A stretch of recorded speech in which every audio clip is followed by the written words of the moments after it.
A principios de los años 60, la Virgen se apareció a 4 niñas en San Sebastián de Garabandal y les anunció que en esa pequeña aldea cántabra se produciría un milagro capaz de cambiar el curso de la humanidad.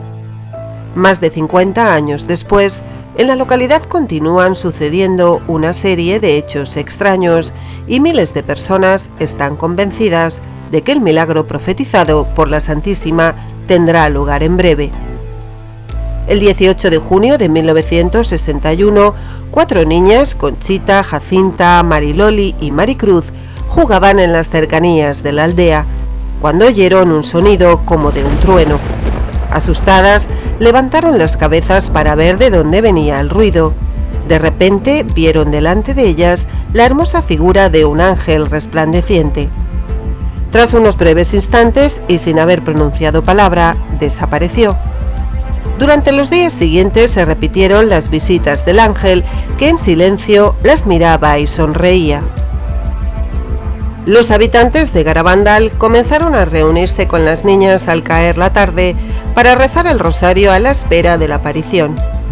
Finalmente, el 1 de julio de 1961, el ángel habló a las niñas y les dijo: «¿Sabéis por qué he venido? Debo anunciaros que la Virgen se os aparecerá mañana como Nuestra Señora del Monte Carmelo».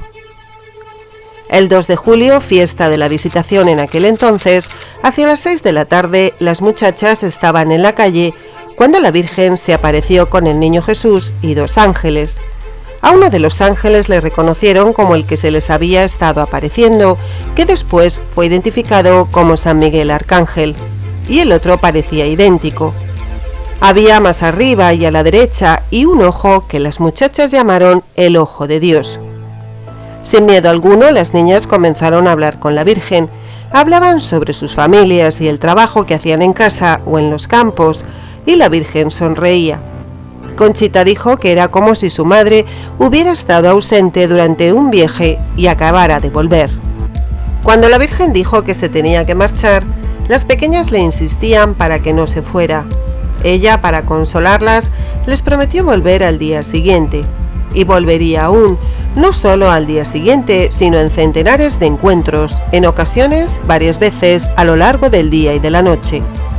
Las niñas sabían perfectamente cuándo iban a tener aparición, y gracias a lo que ellas mismas denominaban las llamadas, recibían 3 llamadas que consistían en una alegría creciente que precedía y anunciaba la aparición.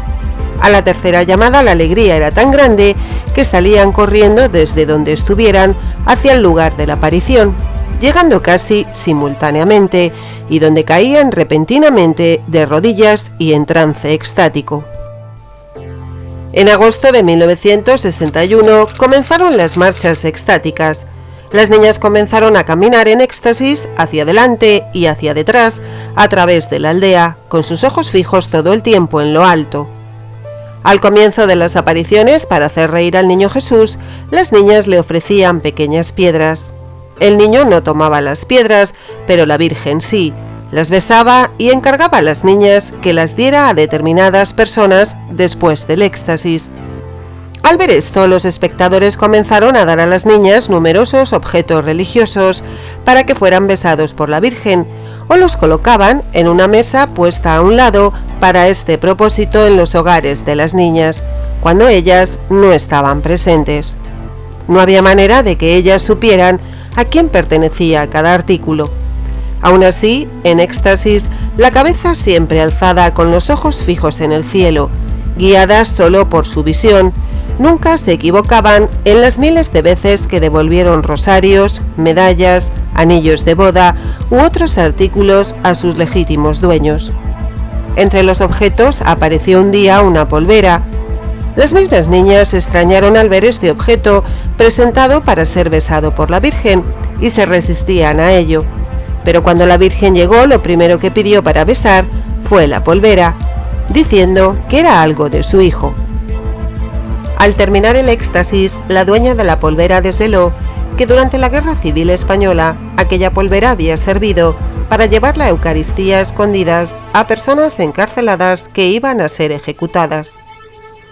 Poco a poco, a medida que la noticia fue corriendo de boca en boca, comenzaron a llegar visitantes venidos de fuera del pueblo, de fuera incluso de España, hasta el punto de que pronto llegarán a juntarse de 500 a 3.000 personas por día, que se unirán al rezo de los vecinos de Garabandal en espera de la aparición. Pronto, al lado de las niñas en éxtasis, se vio aparecer a muchos sacerdotes y médicos decididos a probar la falsedad o veracidad de las apariciones. Entre los primeros llegaron a este rincón de la montaña teólogos de prestigio, profesores o sacerdotes, algunos de ellos con importantes cargos dentro de la Iglesia. Pudieron comprobar que eran niñas perfectamente sanas y equilibradas, sin ansia de espectacularidad, aun cuando no dejaron de tener cosas de niñas cuando estaban fuera del éxtasis, lo cual las hacía más normales si cabe. Los médicos, por su parte, comprobaron asombrados los extraños fenómenos físicos que acompañaban a los éxtasis. Durante estos, la insensibilidad al dolor era total, aun cuando se les pinchase con agujas e incluso se les quemase con cigarrillos. Sus cuerpos adquirían un peso extraordinario que hacía imposible levantarlas u obligarlas a hacer el más mínimo movimiento de sus miembros. Sus ojos abiertos, contemplando la aparición, eran bombardeados con la luz de focos potentes y de flashes, sin que la expresión de sus rostros fuera perturbada. Corrían hacia el lugar de su visión, llegando antes que nadie, incluso de jóvenes fuertes y entrenados, y llegaban sin señales del esfuerzo físico realizado, mientras que los demás lo hacían ahogados y sudorosos. Caían de rodillas estrepitosamente sobre las rocas sin hacerse ningún daño. Caminaban en éxtasis hacia adelante y hacia detrás por las callejuelas mal empedradas de la aldea, o incluso campo a través, con la cabeza totalmente alzada, sus ojos fijos en lo alto todo el tiempo, sin ver por dónde iban y sin caerse ni tropezarse nunca. Nada de esto tiene una explicación natural. En octubre de 1961, la Virgen comunicó a Conchita el gran milagro. Más tarde, también se lo comunicó a las otras 3 niñas. Antes del gran milagro, habrá un aviso sobrenatural que vendrá directamente de Dios para prepararnos. El aviso se verá en el cielo en todo el mundo y será sentido por todos, cualquiera que sea su condición y conocimiento de Dios exactamente al mismo tiempo. Será una experiencia terrible, pero para el bien de nuestras almas, porque veremos en el interior de nosotros mismos, en nuestra conciencia, el bien y el mal que hemos hecho. El mensaje de la Virgen fue tajante.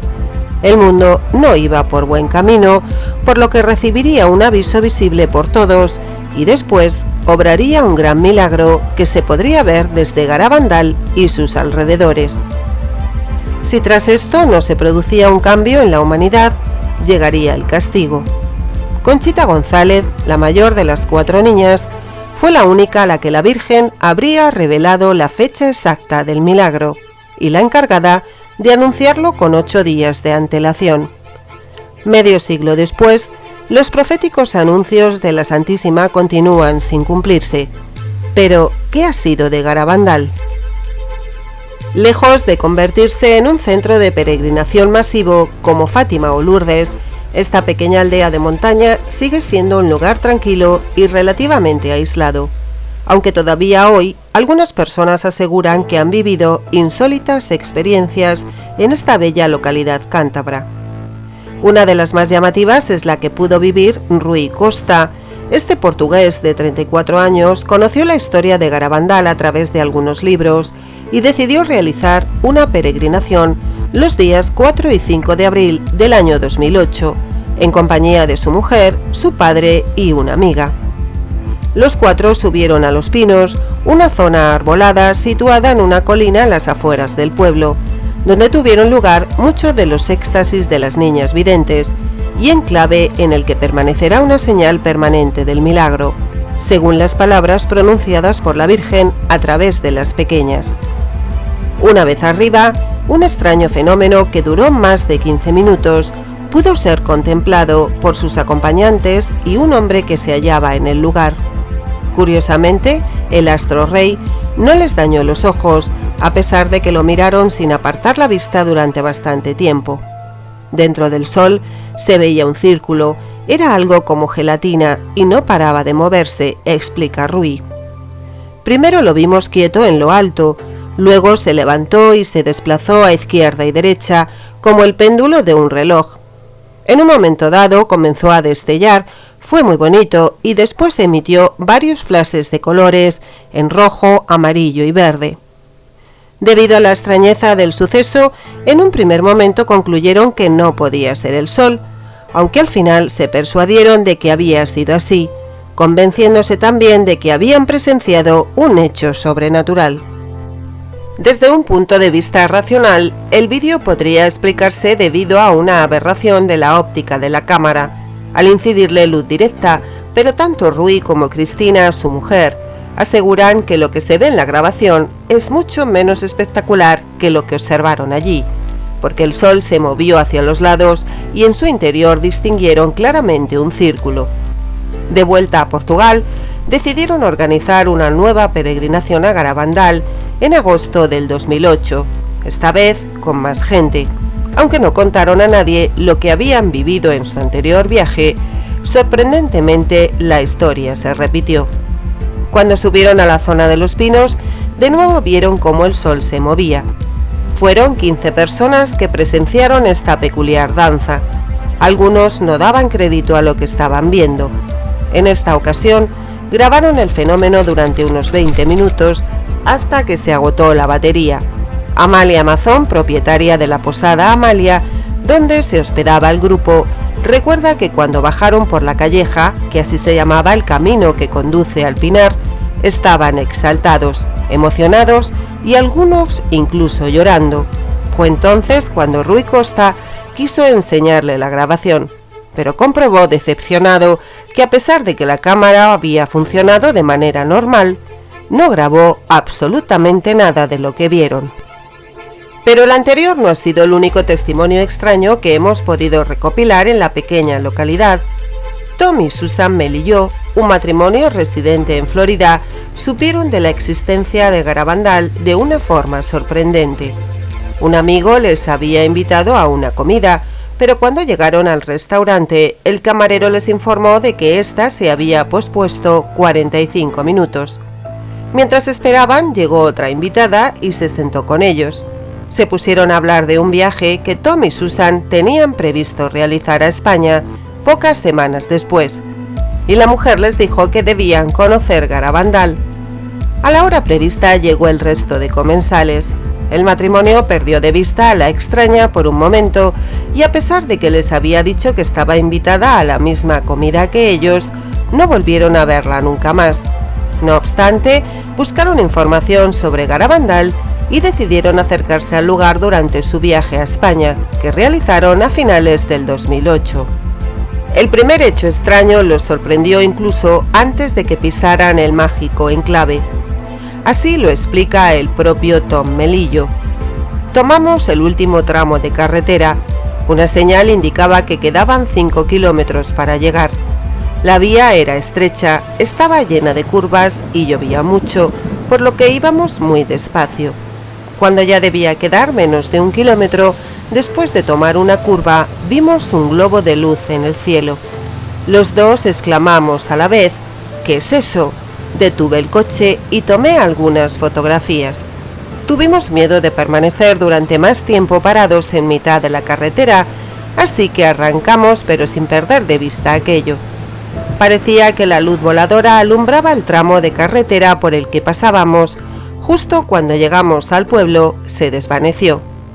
En las fotografías se distingue con toda claridad un resplandor blanquecino en el cielo. Son unas imágenes increíbles, no tenemos palabras, añadió Susan. Cuando entraron en Garabandal seguía lloviendo, pero aún así decidieron dirigirse a Los Pinos. Subieron por la calleja y estuvieron un buen rato en el lugar, sin que en ningún momento parara de caer agua. Después bajaron de nuevo al pueblo y entraron en una de las posadas para comer algo. Entonces repararon en un hecho sorprendente. Tanto el pelo como las ropas de ambos estaban completamente secos. Durante nuestras incursiones en Garabandal comprobamos que los vecinos están convencidos de que los hechos ocurridos en los años 60 no tienen una explicación lógica, independientemente de que fuesen provocados por la Virgen u otra clase de entidad. Actualmente ninguna de las videntes vive en Garabandal. Todas se casaron durante la década de los 70, tuvieron hijos e intentaron llevar en la medida de lo posible una vida normal. Maricruz González es la única de las 4 que reside en España, en la localidad de Avilés, en Asturias. Maricruz viaja a menudo a Garabandal, pues posee una casa en la localidad, al igual que otra de las videntes, Jacinta González. Esta contrajo matrimonio con un norteamericano y en la actualidad reside en Pasadena, en Los Ángeles. De todos modos, al menos una vez al año, viaja al pueblo, donde suele pasar los meses de verano. María Dolores Mazón también acabó residiendo en Estados Unidos, concretamente en la localidad de Plaistow, en Massachusetts, pero falleció en 2009 a los 59 años tras una larga enfermedad. Conchita González, sin duda la vidente más conocida de las 4, reside en Nueva York, desde donde coordina la organización Garabandal Center. La última vez que pisó el pueblo fue en agosto de 2000, cuando falleció su hermano Serafín, residente en Garabandal. Posee una residencia en Fátima, centro mariano desde el que comunicará el milagro que esperan todos sus seguidores. La fecha de dicho anuncio continúa siendo el secreto mejor guardado de las apariciones. Conchita solo ha revelado que tendrá lugar un jueves de marzo a mayo y entre los días 6 y 16, coincidiendo con la festividad de un santo mártir vinculado con la Eucaristía y con un gran acontecimiento que afectará a la Iglesia. Será a las 8:30 de la noche. Durará de 10 minutos a un cuarto de hora y dejará una señal permanente en los pinos de Garabandal. Los incrédulos recuperarán la fe y los enfermos que estén presentes se curarán. Basándose en los datos ofrecidos por Conchita González, muchos están convencidos de que el milagro ocurrirá pronto, pues la vidente ha declarado que la Virgen le reveló que solo quedaban 4 papas antes de la llegada de la última hora.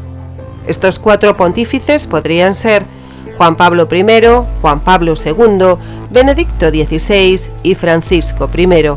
No obstante todo lo anterior, Conchita puntualizó que la Santísima se había referido al fin de una era concreta, no al Apocalipsis. En cualquier caso, y sean o no acertadas las conjeturas que se han formulado, lo cierto es que miles de personas de todo el mundo están convencidas de que el milagro anunciado llegará pronto. Estamos ante el nacimiento de un nuevo movimiento apocalíptico. El tiempo, sin duda, ofrecerá la respuesta que muchos esperan. Si el vídeo les gustó, no duden en compartirlo y suscribirse al canal. Nos vemos en el próximo videoprograma. Mucha luz y mucha suerte.